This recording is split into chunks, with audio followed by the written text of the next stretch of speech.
Bom dia, boa tarde e boa noite. Meu nome é Felipe Campos e estarei promovendo essa reflexão que eu vi que era muito necessária e que é muito necessária nessa ferramenta de comunicação que é o YouTube. Não só o YouTube, mas pensar a respeito dessas questões muito importantes. Por que pensar a respeito disto?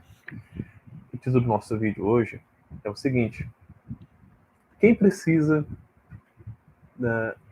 quem precisa estudar teologia? Quem precisa de teologia?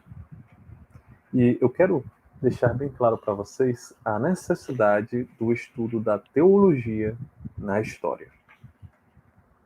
A respeito disso, estarei me apoiando em uma citação e também em diversos textos do Legoff. Como sempre bato na tecla aqui, o Legoff e o Schmidt mostram um estudo, um conhecimento, uma erudição na teologia muito interessante. Uma erudição na teologia que muitos teólogos talvez não tenham, mas eles a possuem. Isso é muito interessante.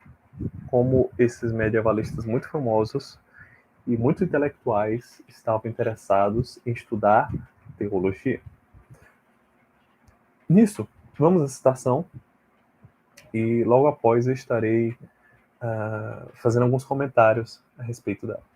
Vamos lá. É claro, todavia, que a história do imaginário tem os seus documentos privilegiados. E, muito naturalmente, esses documentos são as produções do imaginário, as obras literárias e artísticas. A exploração, na maior parte deles, pressupõe uma formação e uma competência técnica que o historiador não possui. A escandalosa especialização dos domínios universitários, não apenas em França, mas igualmente na maioria dos países, não somente impede que lancemos as bases de uma interdisciplinaridade problemática, com o que torna praticamente inevitáveis tantos malogros de que depois traçam decentemente os bons apóstolos que tudo fizeram para as provocar. Como é mesmo de tal ordem que há barreiras extremamente difíceis de transpor e compartimentar os diversos domínios da história e a impedir a realização de sérios estudos sincrônicos. A Idade Média produzida pelos nossos estudos universitários é uma Idade Média sem literatura, sem arte, sem direito, sem filosofia e sem teologia. Por sorte, o diálogo dos historiadores puros com os arqueólogos conquistadores da Idade Média tem funcionado bastante bem. E, felizmente, alguns medievalistas corajosos lançam seus olhares por sobre as fronteiras e alguns especialistas de espírito mais aberto dos domínios de que o historiador se vê afastado esforçam-se por informá-lo ou formá-lo.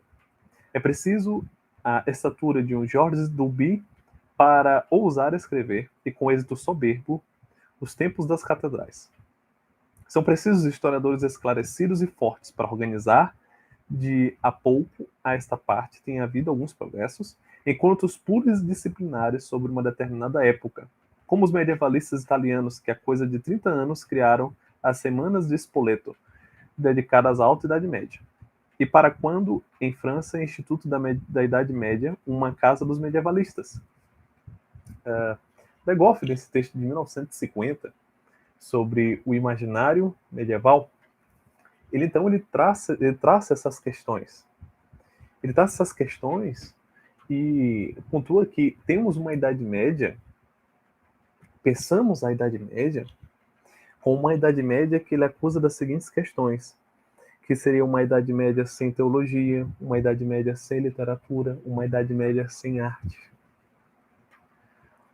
Uma Idade Média que seja capaz de dialogar com essas questões complexas, como eu já falei no vídeo passado a respeito de 2 erros sobre o estudo de imagens, com Legoff, Inclusive, essa tentativa, tanto até recente, que tem seus pontapés ali com o Legoff, e um desenvolvimento passado também, mas o aspecto da ênfase no estudo histórico e na teoria e metodologia histórica, principalmente com o Legoff, é que temos essas possibilidades de se desenvolver o estudo de imagens medievais. E então, a crítica de Legoff aqui é justamente o que muito é negligenciado atualmente. Por quê? Recentemente, o que me despertou bastante para fazer esse vídeo, e essa frase do Legoff também, foi que estava estudando para ministrar aulas de Revolução Inglesa, Revolução Puritana, Revolução Gloriosa.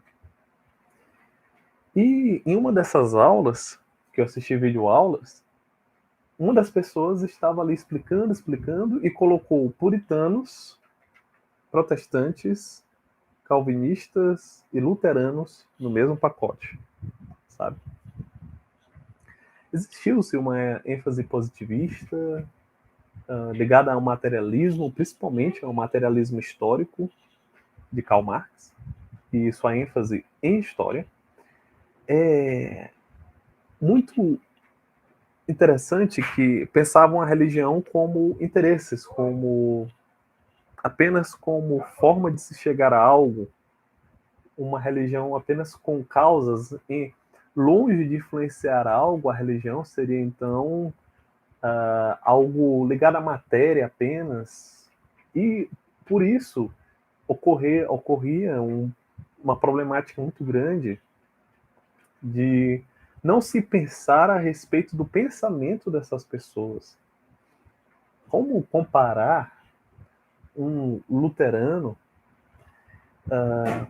fiel, e a questão da diferença, por exemplo, entre Lutero, os pensamentos de Lutero e a teologia luterana?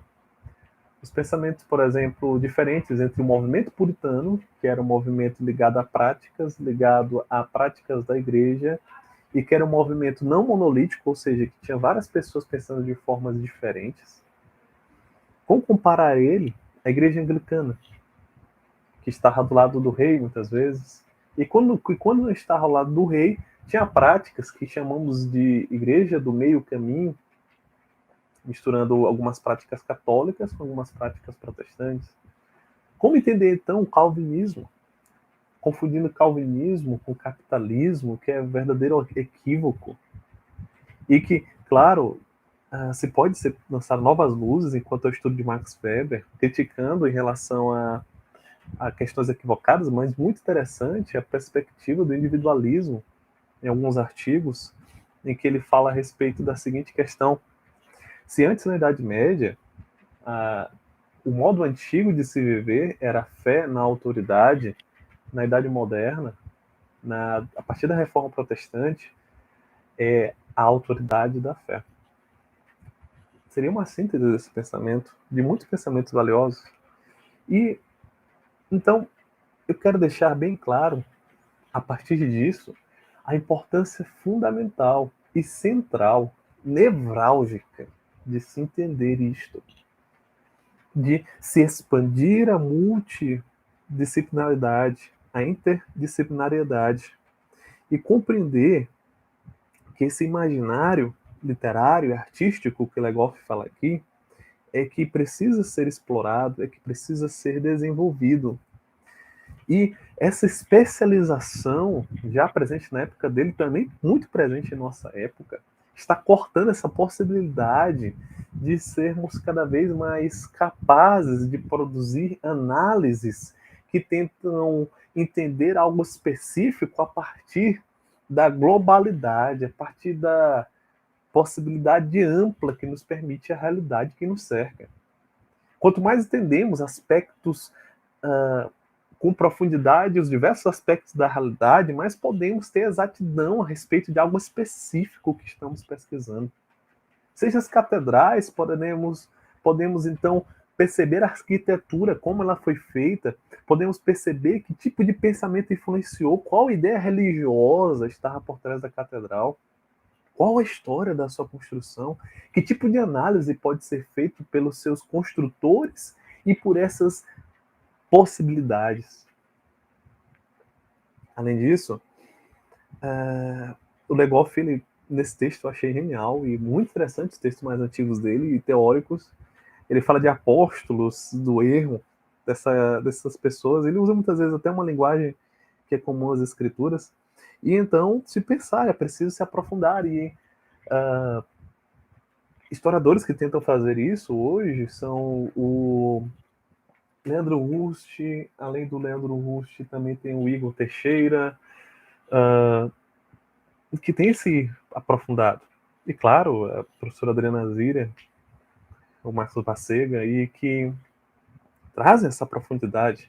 E ele cita aqui justamente o Georges Duby, que ele vai e faz uma análise profunda, um historiador autodidata, muito capaz, muito intelectual, que faz uma análise profunda para entender justamente esses aspectos das catedrais, uma análise diferenciada.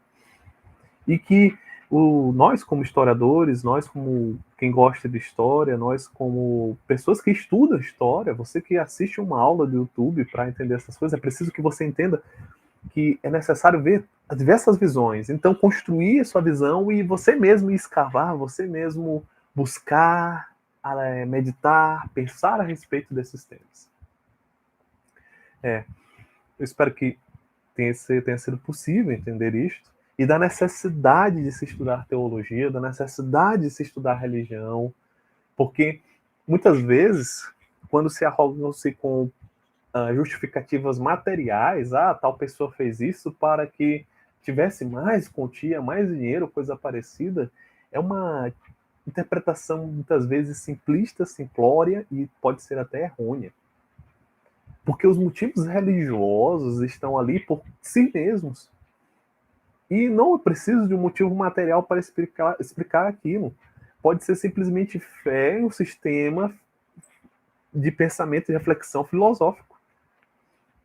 E contando-se assim também das questões e implicações metafísicas em relação a isto. Por isso é preciso urgentemente pensarmos nessas coisas e sermos mais sensatos enquanto ao pensamento sobre esses temas. Obrigado pela sua atenção. Estaremos lançando novos vídeos e Deus abençoe. Até a próxima.